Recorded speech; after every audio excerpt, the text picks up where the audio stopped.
Bienvenidos a una clase más de Matemáticas 4. En este video vamos a tratar, al fin, de terminar esta parte introductoria acerca de las funciones, vistas desde un punto de vista conceptual, para ya empezar a trabajar con ejercicios más numéricos de operaciones con funciones. Entonces, vamos a abordar el último tema teórico que nos hacía falta, que son las funciones especiales.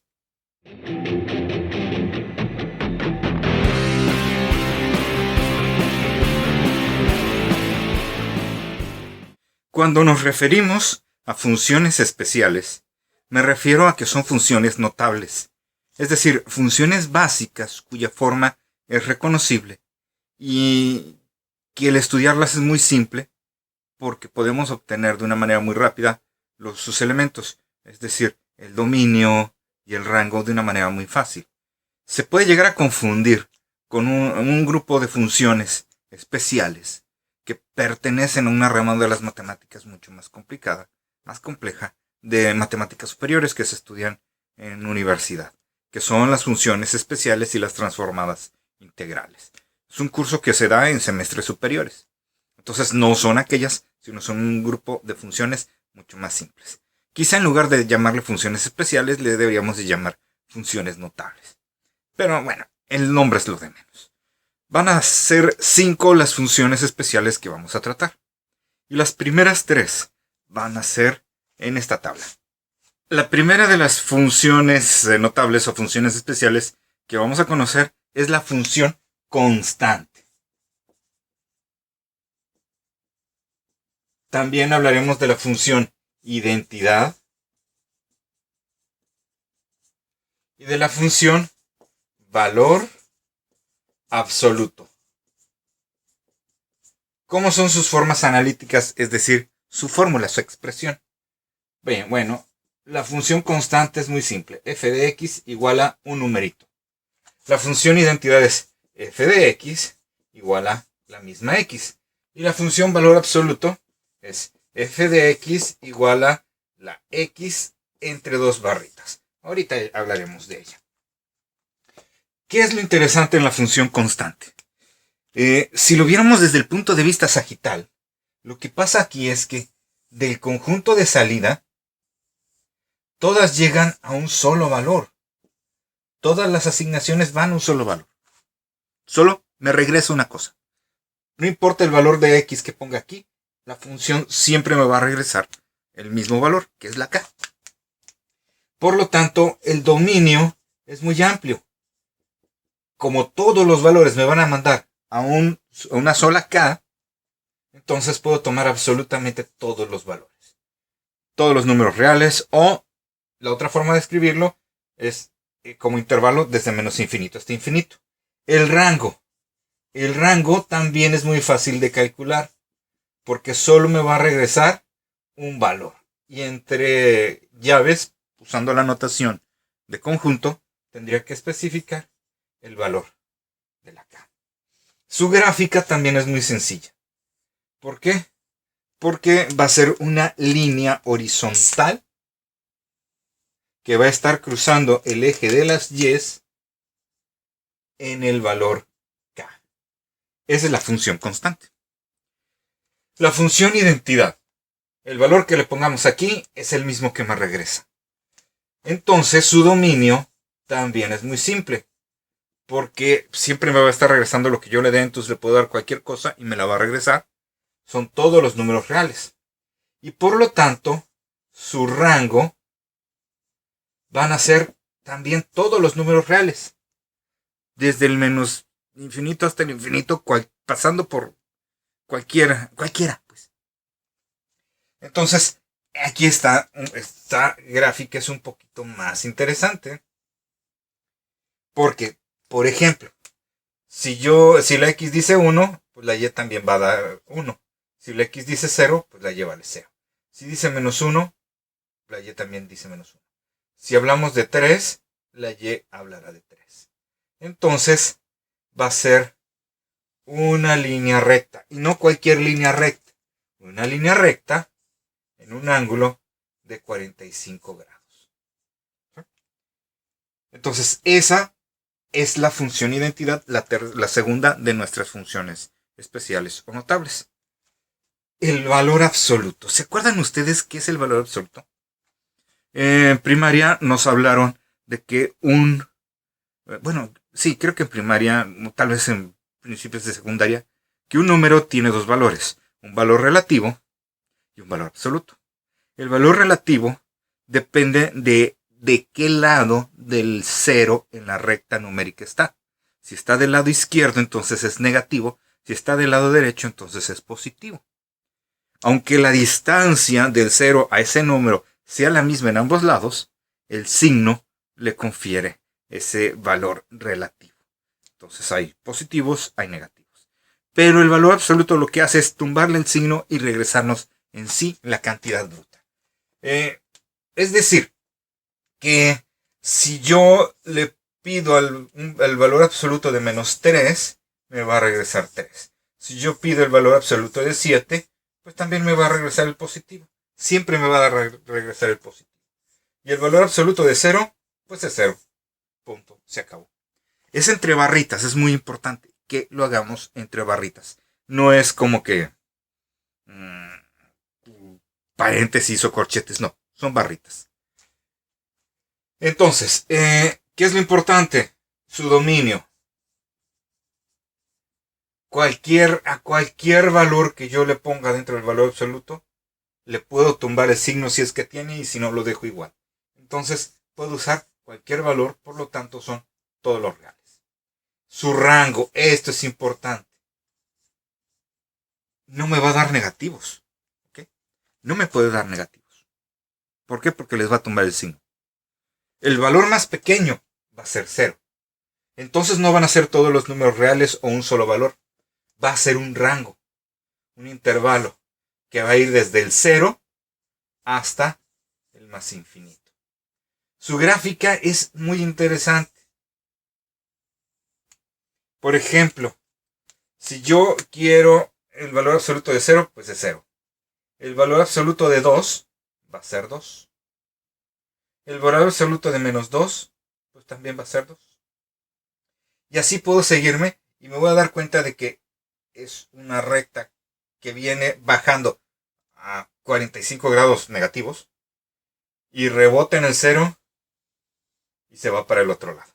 Entonces, visto de esta forma, desde aquí parecería una función identidad con 45 grados y del otro lado, pero negativos, o sea, medidos en sentido del reloj, también 45 grados.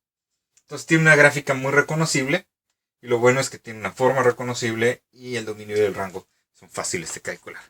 Me quedan dos todavía que están muy emparentadas. Casi siempre. La función escalonada y la función definida a trozos. La mejor forma de entender cómo es una función escalonada es viendo su gráfica. ¿Okay? Una función escalonada sería, por ejemplo, una gráfica así.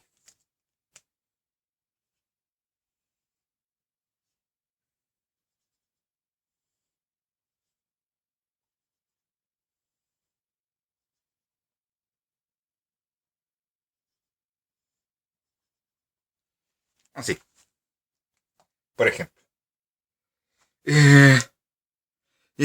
También podemos pensar en el redondeo que hacemos de las cifras. De las calificaciones, por ejemplo, cuando la calificación es entera.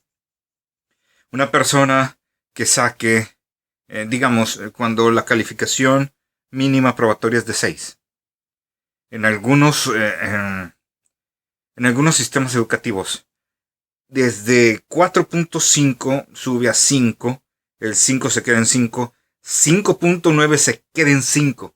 ¿Sí? Entonces, todos esos valores, desde el 4.5 hasta el 5.9, tienen un solo valor, un valor constante, que vendría siendo el 5. Desde el 6 hasta el 6.4 es un escaloncito más pequeño, que sería el valor del 6. Desde el 6.5 hasta el 7.4 es un valor en el 7, un valor en el 8, un valor en el 9. ¿Sí? Y así nos vamos. Es una forma complicada de definirlo. Hay algunas funciones que dan escalones que se puede escribir como f de x igual a algo, un numerito muy decente. Pero la mayoría de estos caen un poco en esta otra forma. La función definida a trozos. Gráficamente, una función definida a trozos se vería, por ejemplo, así.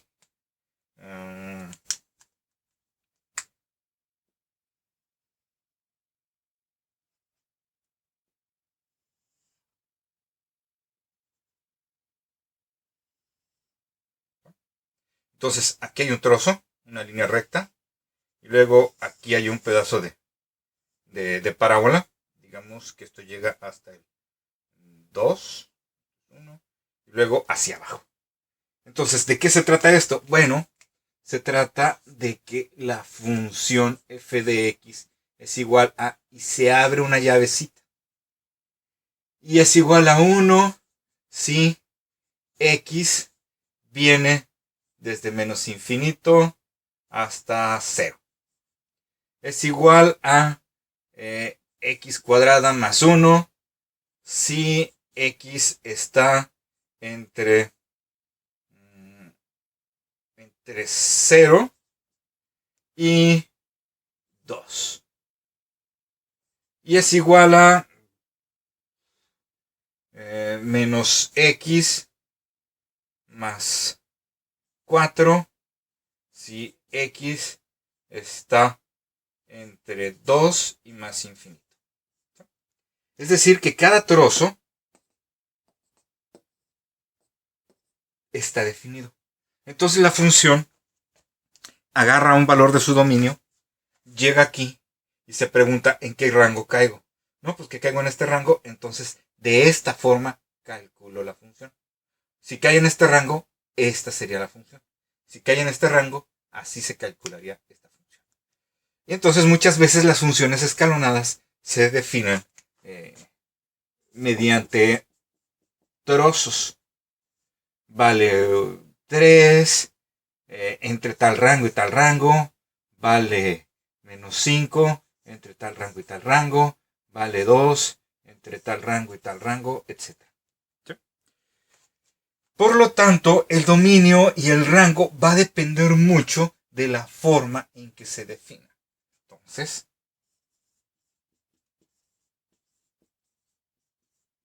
depende de la definición del trozo o de los intervalos, etc.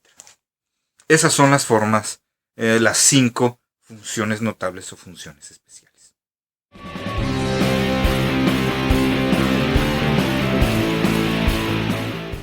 Hablemos ahora brevemente de las operaciones con funciones.